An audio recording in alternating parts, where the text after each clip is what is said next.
generation that name, you know. The words of Damian Jr. Gang Marley in a song called The Mission. You hear the name of the song? The Mission. We have to have a plan. We have to have some ambition. We have to make sure we're firm in the Armageddon. Here. Alright. First of all, before I go any further, what should I? Give thanks to Chocolate, because I must tell you, my heart a beat around the back, you know. And when she sing, I forget about my nerves, you know. I feel that chill from my toe point, come straight up to the top of my head. She give me confidence to come up and talk after her, and I tell you. So give her another round of applause, please.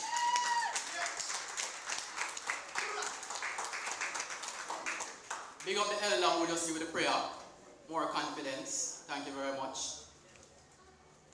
So I'm here to speak about the way forward. By now, we should have an awareness of the complex array of problems that we are facing. What we need now is a collective plan, a collective ambition.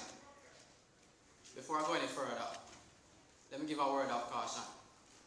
And forgive me if I'm reading from a piece of paper, but I get my thoughts down on paper better. White bashing is dangerous. Some of us may have white friends who we are going to smile and laugh with after the symposium is done. And this can be seen as hypocritical. We are rightfully cautious of Caucasians because we have history to back us up. But history also backs up the contrary. During the days of slavery in the United States, for instance, there was a system for freeing slaves called the Underground Railroad. When Harriet Tubman and others were guiding slaves to free lands under the cover of night, black and white people were hiding them in their houses by day. So don't forget that. On the other hand, due to factors such as the Willie Lynch syndrome, which we're all familiar with, there were and still are black people who assist and otherwise accept the continued oppression of their fellow black brothers and sisters. Remember that. Why am I saying this? I'm saying this because I believe we must be less suspicious of white people because of their skin type and more aware of the differences between good and evil human beings. Good knows no skin barriers. Good knows no religious barriers. Good knows no national barriers. Likewise, evil is not restricted to any characteristic that is easy to single out without getting to know a person first. It is when you have an objective conversation with a fellow human being that you can get a proper understanding of the good or evil, or even the neutrality in that person.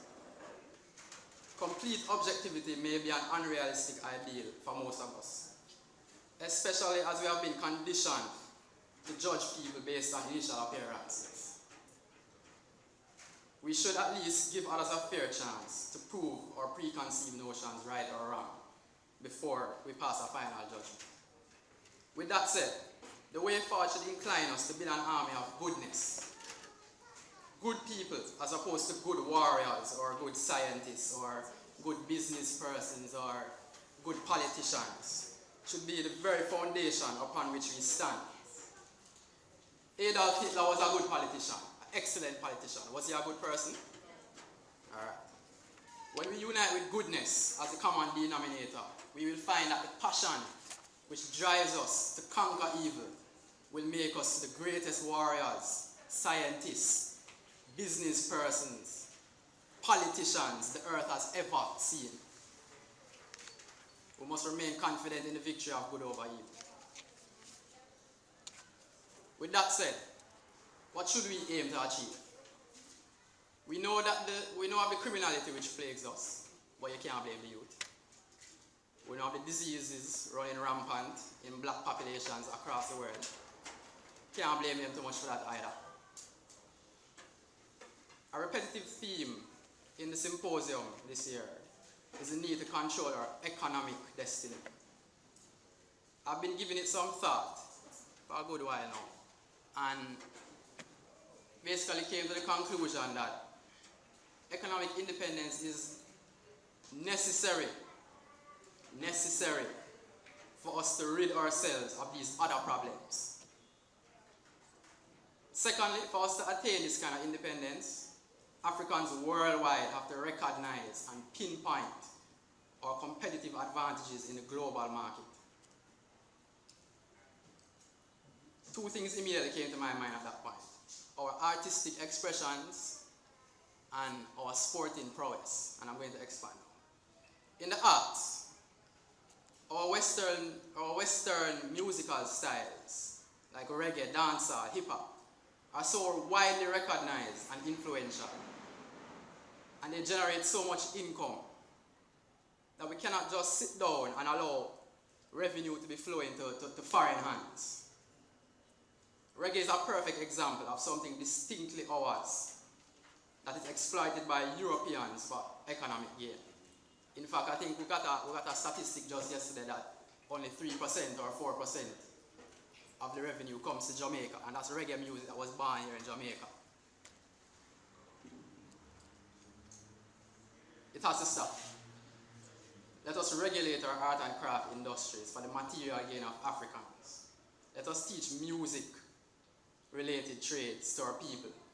Teach some to be producers. Develop some voice training academies. Offer affordable courses in artist management and publicity. There are so many related industries that can feed off of the music. We need to make some use of it. When are we going to develop our own film industry? The US has their Hollywood, or I like to call it Follywood. The Indians have Bollywood. So why we not cut our own piece of the pie? Our piece of the pie?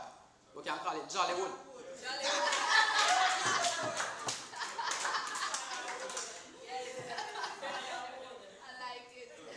We can create our distinctive, I know we can create our distinctive, positive style of arts.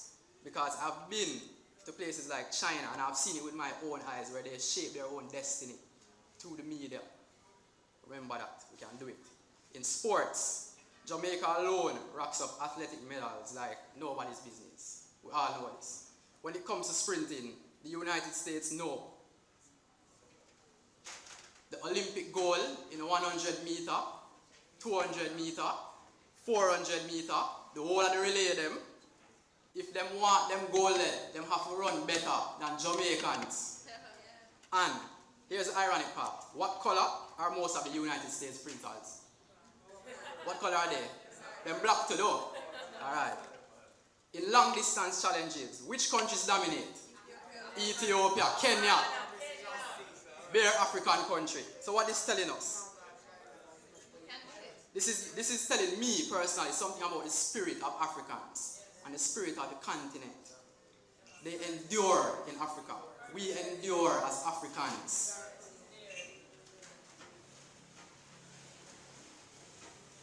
We endure miles of running and we endure miles of oppression. Bottom line. We're unbreakable.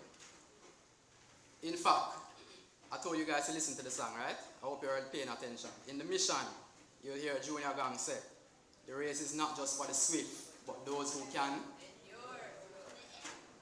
endure. Look at that. Black people are swift and black people endure.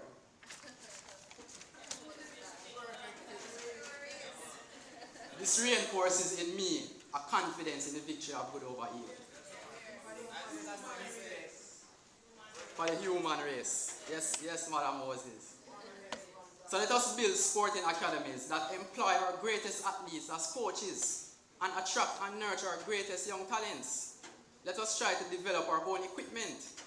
Make some football, some running shoes, some whistle, some uniform. Instead of importing from places like China, put our people to work.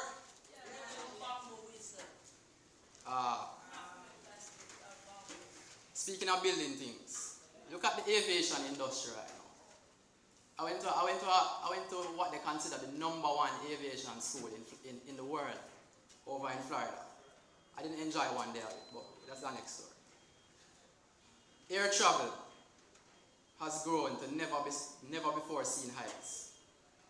While it may seem like a lot of non-African nations stand to reap most of the economic benefit from the airline industry, have we thought about setting up factories that can make simple components like the nuts and bolts that hold the plane together? It's not that I know the specifics of getting involved in this sort of thing. It's not that I know whether or not we have the resources to do it and will it be profitable for us. My point is that we have to think outside the box. If it so happened that we could comfortably and profitably develop these simple but essential parts of an aircraft, think about how many nuts and bolts are on a single plane. Multiply that now by the quantity of aircrafts that are being developed and built on a daily basis. This could be another way for us to benefit through tourism. Think about it. This is one of the hottest industries of our time. Another possibility to explore is the legalization of marijuana. Dr. Shevans, who spoke yesterday, he has been on my program on the air, and I can tell you he has a wealth of information, and you'll have to go to him for all that information still. We couldn't hold him in the 1 hour show. But my thoughts are, if we can consume tobacco cigarettes that are deliberately made with harmful and addictive chemicals, right? And have a bold print saying smoking kills, right? Then we sure as hell can smoke marijuana in the streets. It's a natural herb.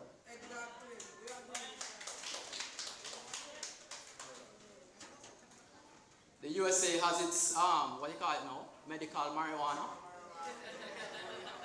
I don't know about Uno now, but this is what I get from it. And I am open to correction from anybody who knows better.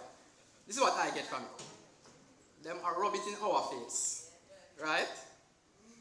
That they can do whatever they please with marijuana. And we have it just in abundance. And what we are doing with it, we can't do nothing. We're under pressure from them. That makes sense? No. Hypocrisy. Alright. Nonsense. We have to legalize it. And we have to smoke it. And we have to build a textile industry around it.